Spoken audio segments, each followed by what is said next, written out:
आज के वीडियो में हम देखेंगे क्लास 10th इतिहास का पहला चैप्टर यूरोप में राष्ट्रवाद।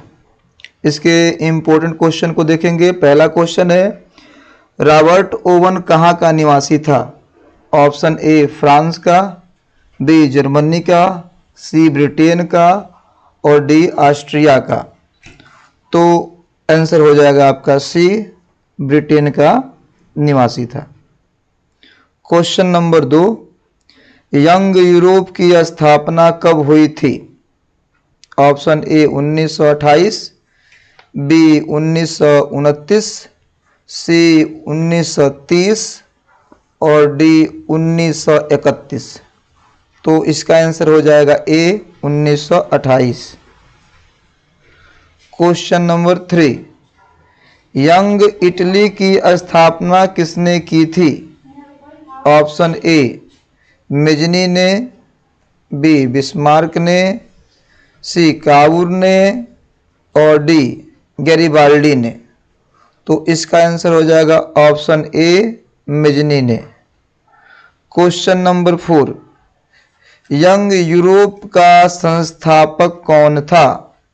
Option A Mazzini, B Garibaldi, C Victor Emmanuel और डी मुसोलिनी। इसका भी आंसर हो जाएगा ए मेजनी। क्वेश्चन नंबर 5 देखेंगे। इटली में राष्ट्रवाद का जन्मदाता कौन था? Option A Metternich, option B Mazzini, option C Napoleon और ऑप्शन डी गैरिबाल्डी। इसका आंसर हो जाएगा C Napoleon. Question number 6, Italy के एकीकरण का मसीहा कौन था? Option A Mazzini, B Napoleon, C Metternich और डी गैरिबाल्डी। आंसर होगा A Mazzini. Question number 7, Italy के एकीकरण की तलवार कौन था? Option A Bismarck, option B Garibaldi, option C Napoleon और ऑप्शन डी कोसुत। आंसर होगा बी गैरिबाल्डी। क्वेश्चन नंबर 8 देखेंगे। इसके बाद, इटली और जर्मनी वर्तमान में किस महादेश के अंतर्गत आते हैं? ऑप्शन ए उत्तरी अमेरिका, ऑप्शन बी दक्षिणी अमेरिका, ऑप्शन सी यूरोप और ऑप्शन डी पश्चिमी एशिया। आंसर होगा C Europe. Question number 9, Germany के एकीकरण के लिए कौन उत्तरदायी था? Option A Count Cavour, option B Bismarck, option C Garibaldi, option D Mazzini. Answer होगा B Bismarck. Question number 10, Germany के एकीकरण का प्रमुख वास्तुकार कौन था? Option A Mazzini, B Garibaldi, C Lenin और डी बिस्मार्क। आंसर होगा D Bismarck. Question number 11, Italy और जर्मनी के एकीकरण के विरुद्ध कौन था? ऑप्शन ए इंग्लैंड, बी रूस, सी ऑस्ट्रिया और डी प्रूसिया। आंसर होगा सी ऑस्ट्रिया। क्वेश्चन नंबर 12, इटली के एकीकरण में निम्न में से किसका संबंध नहीं है? Option A Bismarck, B Mazzini, C Cavour और डी गैरिबाल्डी। आंसर होगा ए बिस्मार्क। आगे देखेंगे क्वेश्चन क्वेश्चन नंबर 13, फ्रांस की क्रांति का प्रमुख कारण था। ऑप्शन ए प्रजातंत्र शासन, बी निरंकुश शासन, सी गिरफ्तारी पत्र और डी मनसबदारी प्रथा। आंसर होगा बी निरंकुश शासन। क्वेश्चन नंबर 14, फ्रांस की क्रांति का अग्रदूत किसे कहा जाता है। ऑप्शन ए नेपोलियन को, बी बाल्टेयर को, सी दिदरो को और डी रूसो को। आंसर होगा डी रूसो को। क्वेश्चन नंबर 15, फ्रांस ने मानव और नागरिक अधिकारों की घोषणा किस सभा में की। ऑप्शन ए व्यवस्थापिका सभा, बी संविधान सभा, सी नेशनल कन्वेंशन और डी डायरेक्टरी। आंसर होगा बी संविधान सभा।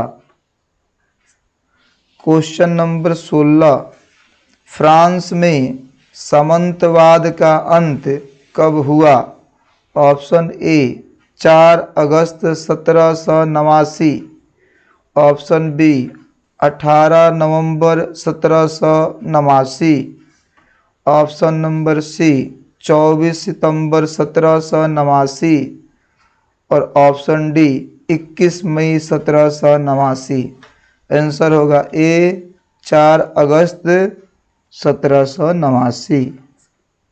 क्वेश्चन नंबर 17, फ्रांस में किस शासक वंश की पुनर्स्थापना वियना कांग्रेस द्वारा की गई थी। ऑप्शन ए हैब्सबर्ग, बी ऑर्लिया वंश, सी बुर्बो वंश और डी जारशाही। आंसर होगा सी बुर्बो वंश। क्वेश्चन नंबर 18 की तरफ चलते हैं। क्वेश्चन नंबर 18, यूरोपीय सभ्यता का पालना किसे कहा जाता था। ऑप्शन ए यूनान को, बी जर्मनी को, सी इटली को और डी ब्रिटेन को। ऑप्शन होगा ए यूनान को। क्वेश्चन नंबर 19, यूरोप का मरीज किसे कहा जाता था।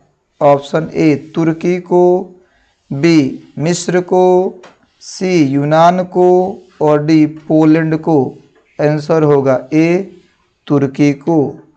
क्वेश्चन नंबर 20, यूरोप वासियों के लिए किस देश का साहित्य एवं ज्ञान विज्ञान प्रेरणा स्रोत रहा। ऑप्शन ए जर्मनी, बी यूनान, सी तुर्की और डी इंग्लैंड। आंसर होगा बी यूनान। क्वेश्चन नंबर 21, यूरोपीय राष्ट्रवाद से प्रभावित होकर किस भारतीय शासक जैकोबिन क्लब की स्थापना की। Option A Haidar Ali, B Tipu Sultan, C Safdarjung, D Shivaji. Option सही होगा B Tipu Sultan. Question number 22, Bismarck क्या था।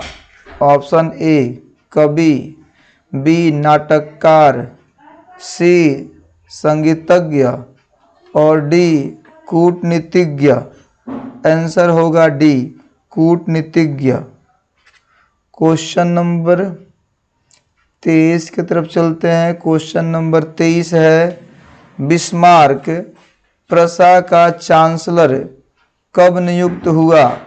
ऑप्शन ए 1860 ईस्वी में, ऑप्शन बी 1862 ईस्वी में, ऑप्शन सी 1863 ईस्वी में और ऑप्शन डी 1865 ईस्वी में। सही आंसर होगा बी 1862 ईस्वी में। क्वेश्चन नंबर 24, बिस्मार्क किस विद्वान की विचारधारा से प्रभावित था? Option A Rousseau, B Hegel, C स्टर्ड और डी जैकब। आंसर होगा B Hegel. Question number 25, Vienna सम्मेलन कब हुआ था?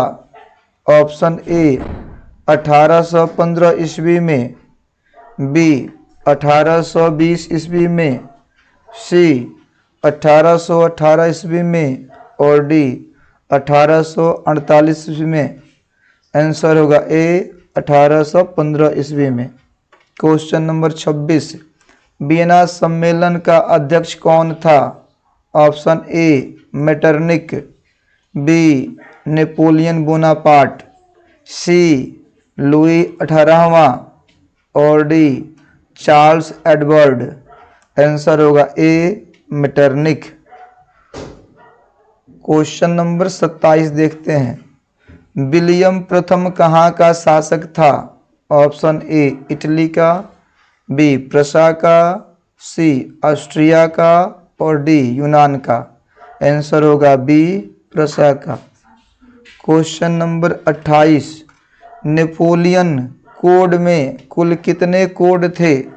Option A 3, option B 5, option C 4 और ऑप्शन डी 7। आंसर होगा option B 5। Question number 29, Napoleon ने जर्मनी में किस संघ की स्थापना की? ऑप्शन ए ट्रांसपेडेन संघ, ऑप्शन बी सिसेलपाइन संघ, सी राइन संघ और डी इनमें से कोई नहीं। आंसर होगा सी राइन संघ। क्वेश्चन नंबर 30, नेपोलियन संहिता किस वर्ष लागू की गई? ऑप्शन ए 1801 ईस्वी में, ऑप्शन बी 1791 ईस्वी में, ऑप्शन सी 1789 ईस्वी में और डी 1804 ईस्वी में। ऑप्शन डी सही होगा 1804 ईस्वी में। क्वेश्चन नंबर 31, मेटरनिख क्या था? ऑप्शन ए घोर प्रतिक्रियावादी, बी घोर सामंतवादी, सी तानाशाह और डी प्रजातांत्रिक। आंसर होगा ए घोर प्रतिक्रियावादी। क्वेश्चन नंबर 32, मेटरनिख का पतन किस वर्ष हुआ था?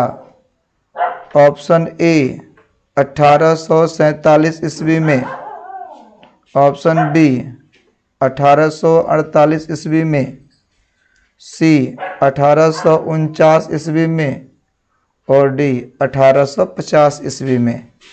आंसर होगा इसका बी 1848 ईस्वी में। क्वेश्चन नंबर 33, मेटरनिख कौन था? मेटरनिख कौन था? ऑप्शन ए रूस का जार, ऑप्शन बी ऑस्ट्रिया का चांसलर, ऑप्शन सी फ्रांस का सम्राट और ऑप्शन डी प्रशा का चांसलर। आंसर होगा बी ऑस्ट्रिया का चांसलर। क्वेश्चन नंबर 34, मेजनी ने सन 1834 ईस्वी में किस संस्था का गठन किया?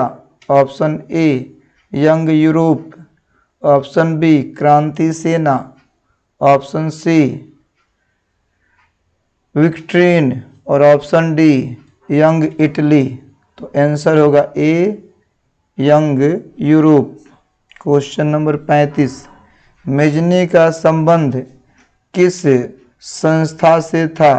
ऑप्शन ए लाल सेना, option B Carbonari, option C Philiki Hetairia और ऑप्शन डी डायट। तो इसका आंसर होगा बी कार्बोनरी। तो ये था आपका पहले चैप्टर का 35 क्वेश्चन जो इम्पोर्टेंट है।